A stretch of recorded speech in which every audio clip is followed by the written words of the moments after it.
kami bakalan menjelaskan masalah tentang pendidikan dalam perspektif filsafat progresivisme. Tentu saja yang satu pendahuluan dalam progresivisme muncul awal abad ke-20 sekitar 1918 sebagai reaksi terhadap pendidikan tradisional dipengaruhi pragmatisme William alias ini menekankan nilai praktis, kreatif, dan kesiapan siswa menghadapi tantangan zaman melalui solusi nyata dan adaptasi sosial. Bukan masalah, apa itu progresivisme? Bagaimana konsep pendidikan para guru dan siswa, implikasinya praktik, atas kelemahan dan tantangan. Tujuan menjelaskan definisi sejarah, prinsip, konsep pendidikan, implikasi praktik, dan kelebihan atau kelemahan progresivisme dalam pendidikan. Pengenalan filsafat progresivisme. Progresivisme menekankan pengalaman belajar yang aktif, relevan, dan berpusat pada siswa. John Green menegaskan tujuan pendidikan sebagai persiapan adaptasi dan pemecahan masalah kehidupan nyata. Guru berperan sebagai fasilitator, kurikulum menekankan penyelidikan, kerjasama, dan pembelajaran bermakna. Ciri utama yang menjadi identitas progresivisme dalam istilah filsafat pendidikan tercermin dalam tiga, yaitu pendidikan dalam kebudayaan liberal menjadi kontak ruas ideologi lama menuju asas-asas baru, menyongsong kebudayaan dan zaman baru, dan peralihan menuju kebudayaan baru. Materi selanjutnya yaitu sejarah dan perkembangan. Jadi progresivisme ini dia itu mulai berkembang sekitar tahun 1918 dan masih berpengaruh hingga saat ini. Nah, aliran ini dia itu menolak pendidikan yang terlalu kaku dan menganggap pengetahuan itu selalu berkembang. Karena itu, kurikulum juga harus menyesuaikan dengan perkembangan zaman. Tokoh utama progresivisme ini adalah John Dewey. Beliau menekankan bahwa siswa harus menjadi pusat pembelajaran dan belajar melalui pengalaman nyata. Selanjutnya ada prinsip-prinsip utama, yaitu yang pertama ada pendidikan itu berpusat pada siswa.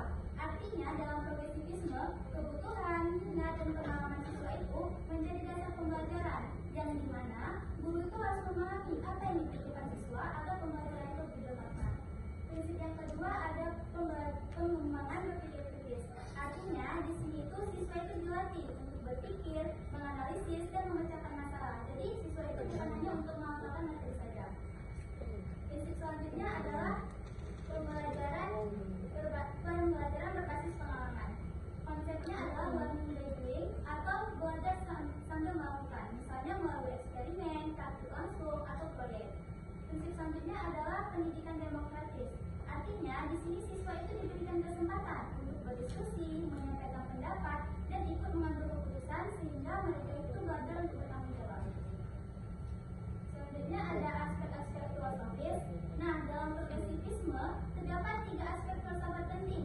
Yang pertama metafisika, yaitu pandangan tentang hakikat manusia dan kehidupan. Yang kedua ada epistemologi, yaitu bagaimana seseorang itu memperoleh pengetahuan. Dan yang ketiga itu ada aksiologi, yaitu nilai, moral, dan etika. Nah, ketiga aspek ini itu penting karena pendidikan itu nggak hanya mengembangkan kecerdasan, tetapi dia juga untuk membentuk karakter dan moral peserta didik.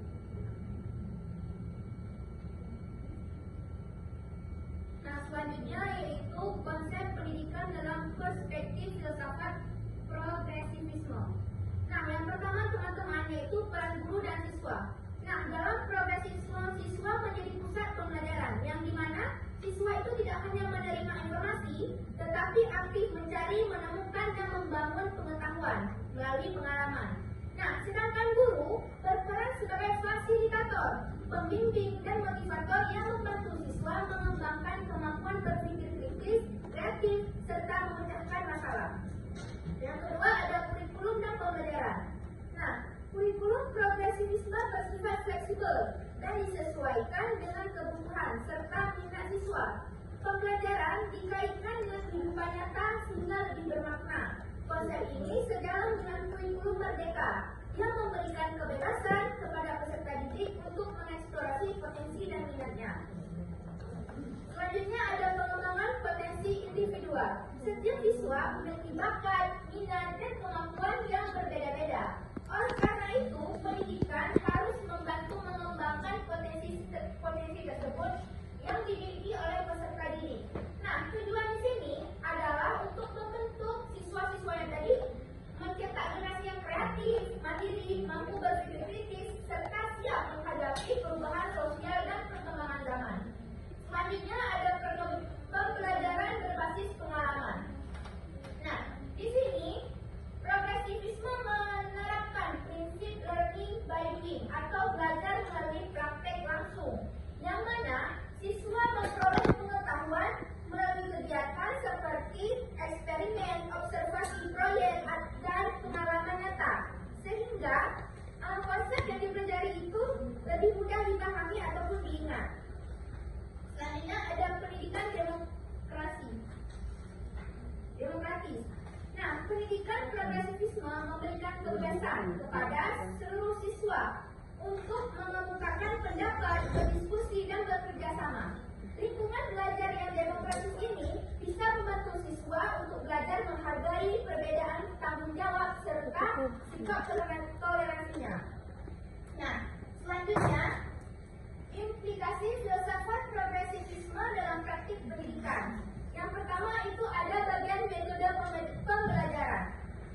Nah, penerapan progresivisme ini terlihat dalam metode pembelajaran yang aktif dan berpusat pada siswa.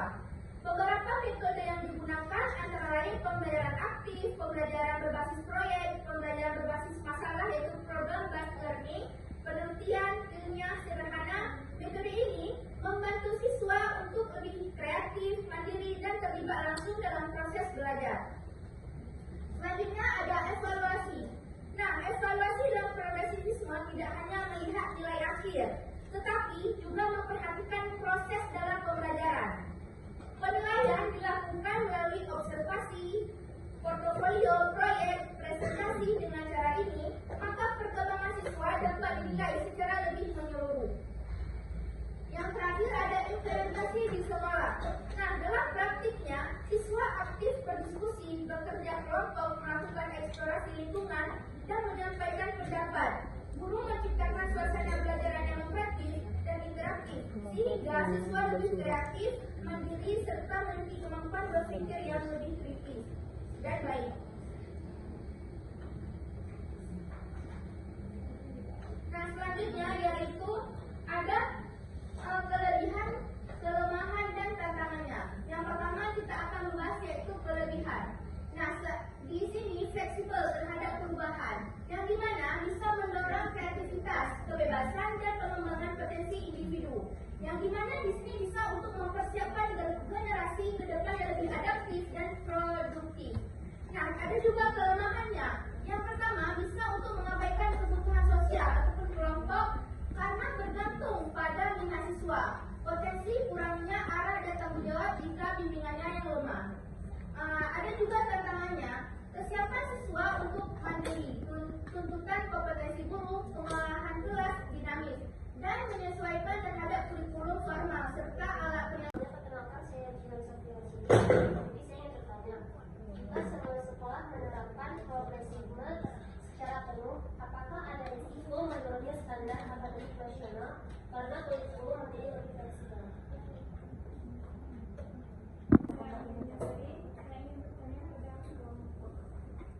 Jadi pertanyaannya, jika progresivisme menempatkan siswa sebagai pusat pembelajaran, bagaimana cara memastikan seluruh materi kurikulum tetap tercapai tanpa mengurangi kebebasan belajar siswa? Itu standar nasional atau kompetensi dasar atau bagaimana? Baik, saya akan menjawab pertanyaan dari saudari Jihan. Nah, pertanyaannya, jika semua sekolah menerapkan progresivisme secara penuh, apakah ada resiko penurunan standar akademik nasional karena kurikulum menjadi lebih fleksibel? Nah, jawabannya iya. Kenapa? Karena terdapat kemungkinan resiko penurunan standar akademik nasional yang tadi. Maka, apabila sekolah itu menerapkan filsafat progresivisme ini secara penuh, maka kurikulum yang dibuat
nasional. Jadi seimbang.